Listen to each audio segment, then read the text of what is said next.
Mr. Bezmenov was born in 1939 in a suburb of Moscow. He was the son of a high-ranking Soviet Army officer. He was educated in the elite schools inside the Soviet Union and became an expert in Indian culture and Indian languages. He had an outstanding career with Novosti, which was and still is, I should say, the press arm or the press agency of the Soviet Union. It turns out that this is also a front for the KGB.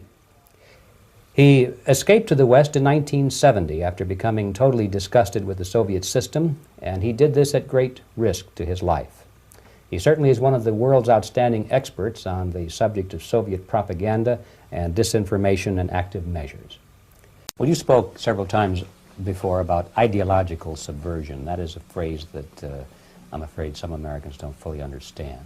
When the Soviets use the phrase ideological subversion, what do they mean by it? Ideological subversion is the process which is legitimate, overt, and open. You can see it with your own eyes. All you have to do, all American mass media has to do, is to unplug their bananas from their ears, open up their eyes, and they can see it. There is no mystery. There is nothing to do with espionage. I know that espionage, intelligence gathering, looks more romantic.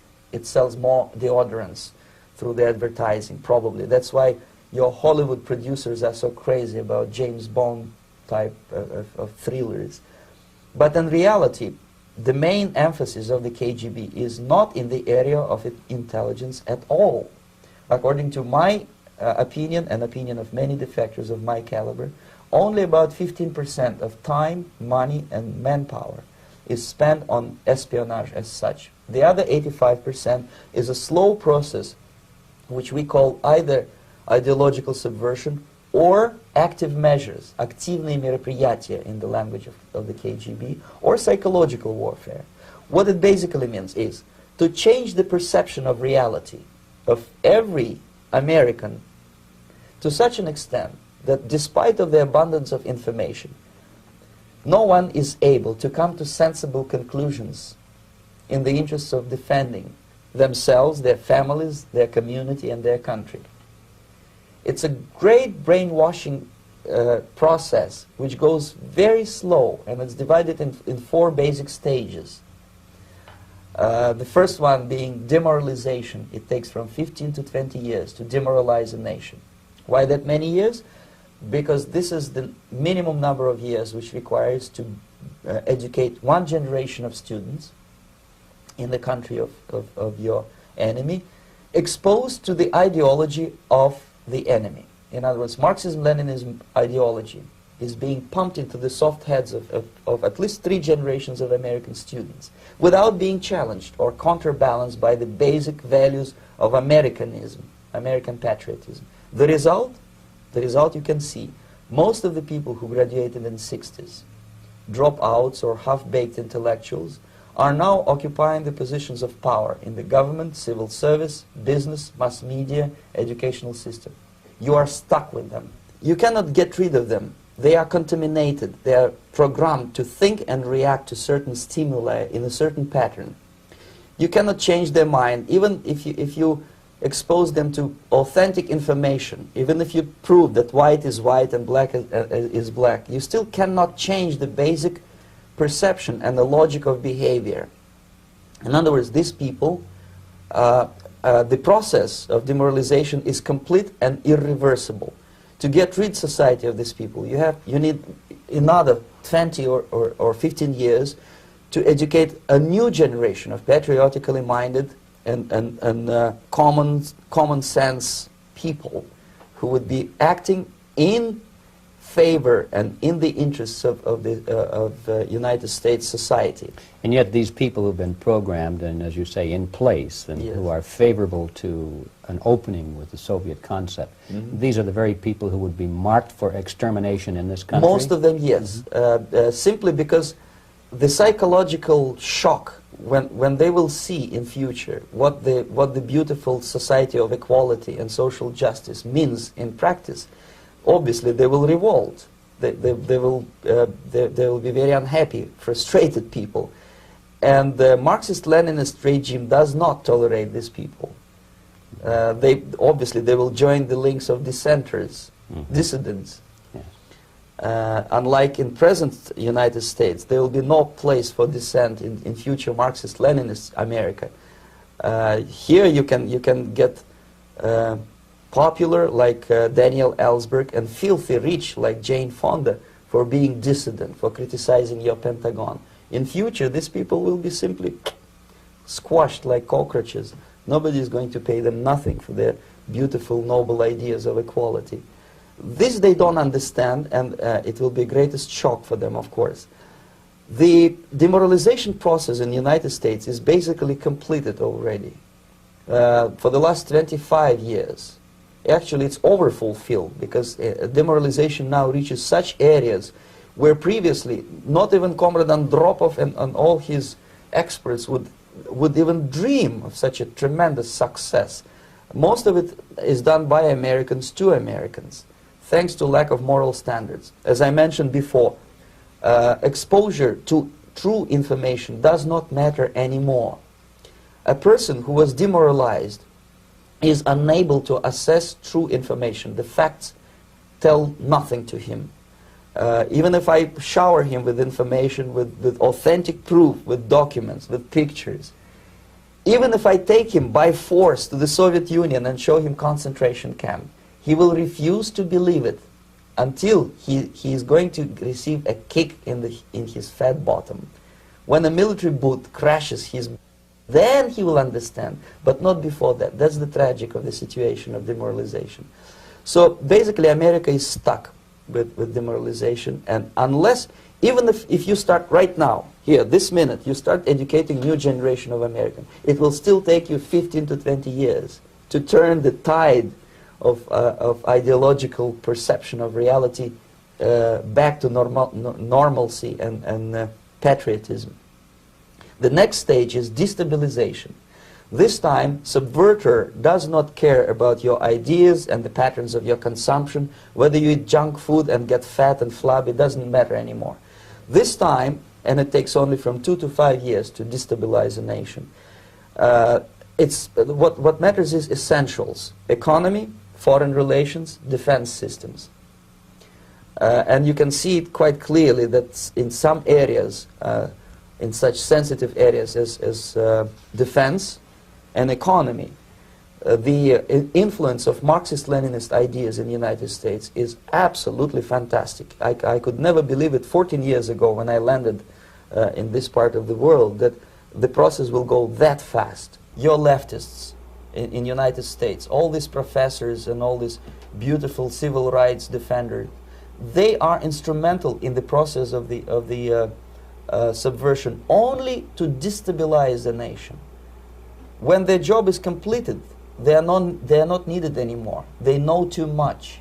Some of them, when they get disillusioned, when they see that Marxist-Leninists come to power, obviously they get offended. They think that they will come to power. That will never happen, of course. They will be lined up against the wall and shot. But they may turn into the most bitter enemies of Marxist-Leninists when they come to power. And that's what happened in Nicaragua. You remember most of these former Marxist-Leninists were either put to prison or one of them split, and now he's working against Sandinistas. It happened in Grenada when Maurice Bishop was already a Marxist. He was executed by a new Marxist who was more Marxist than this Marxist. Same happened in Afghanistan when first there was Taraki, he was killed by Amin, then Amin was killed by Babrak Karmal with the help of KGB. Same happened in Bangladesh when Mujibur Rahman, very pro-Soviet leftist, was assassinated by his own Marxist-Leninist military comrades. It's the same pattern everywhere. The next stage, of course, is crisis. It may take only up to 6 weeks to bring a country to the verge of crisis. You can see it in Central America now. And after crisis, with a violent change of power, structure, and economy, you have so-called the period of normalization. It may last indefinitely. Normalization is a cynical expression borrowed from Soviet propaganda. When the Soviet tanks moved into Czechoslovakia in '68, Comrade Brezhnev said, "Now the situation in brotherly Czechoslovakia is normalized."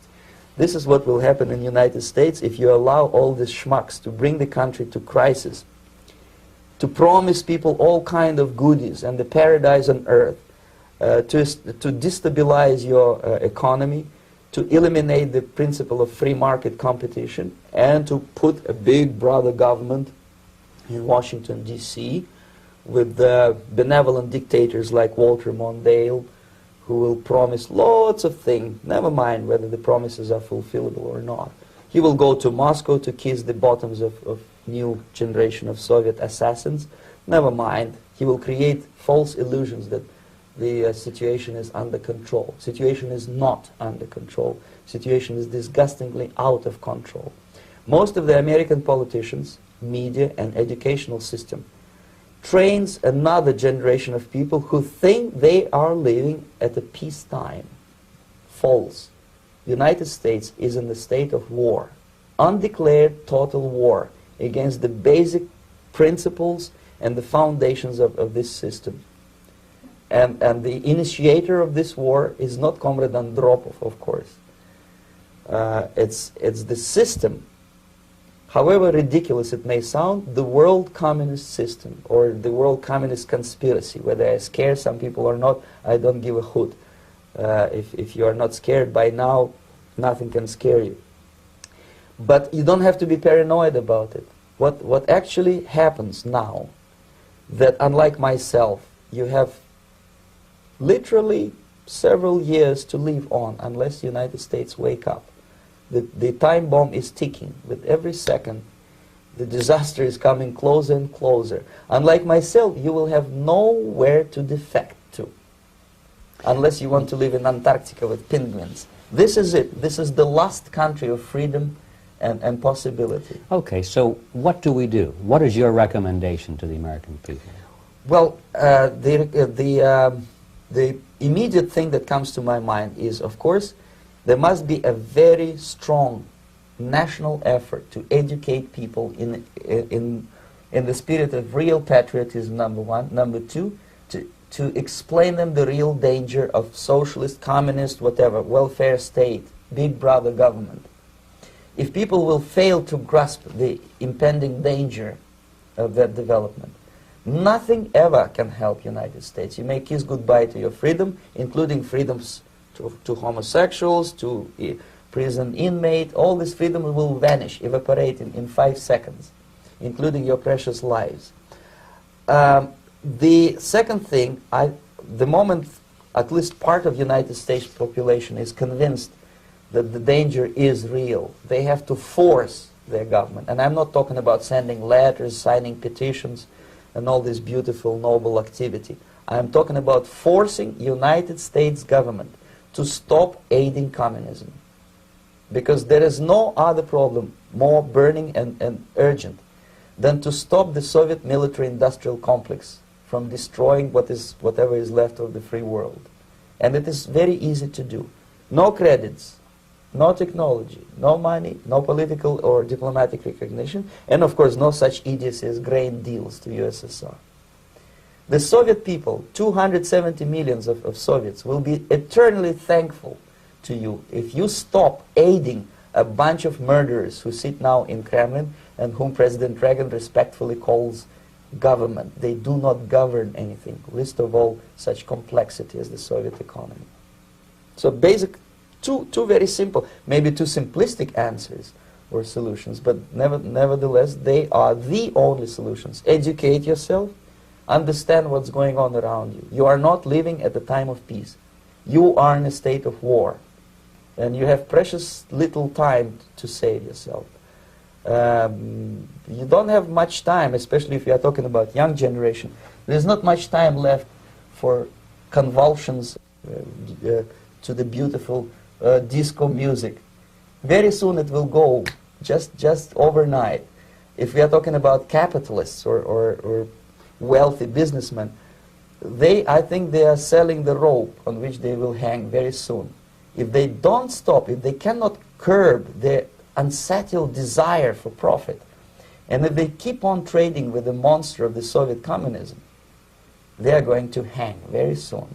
And they will pray to be killed, but unfortunately they will be sent to Alaska probably to manage industry of slaves. It's simplistic. I know it sounds unpleasant. I know Americans don't like to listen to things which are unpleasant. But I have defected not to tell you the stories about such idiocy as microfilm, James Bond type espionage. This is garbage. You don't need any espionage anymore. I have come to talk about survival. It's a question of survival of this system. You may ask me, what is it in for me? Survival, obviously, because unlike, as I said, I am now in your boat. If we sing together, we'll sing beautifully together. There is no other place on this planet to defect to.